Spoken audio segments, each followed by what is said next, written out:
So my roommate, Dave, decided to get into sourdough bread making about 6 months ago. At first, I was thrilled. Who doesn't like free carbs? He brought home this tiny jar with a bubbly beige goop, declaring, "Meet Freddie Mercury, our new sourdough starter." I thought it was cute that he named it, until he started feeding it twice a day with the kind of dedication usually reserved for Tamagotchis or exotic reptiles. Every week, the starter outgrew another container, and Dave would just shrug and say, "It's a hungry boy." Things started to get weird when Freddie Mercury took over half of the fridge. Then it claimed the crisper drawer.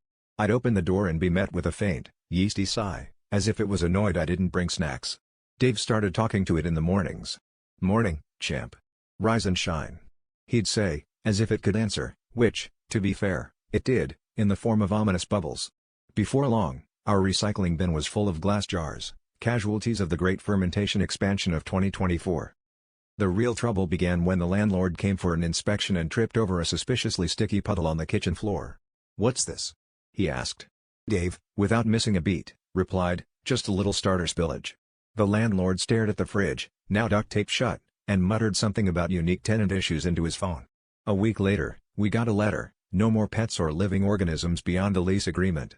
Dave, undeterred, started hiding Freddie Mercury in the closet, and I swear one morning I caught it creeping up the bookshelf, eyeing my cereal. Anyway, last month we got a Venmo from our landlord. Turns out, after reviewing security footage of the tenant in question, he decided that if Freddie Mercury was going to occupy half the apartment, it needed to pay up. So now, every month, our sourdough starter pays rent, though I guess you could say it's just trying to raise some dough.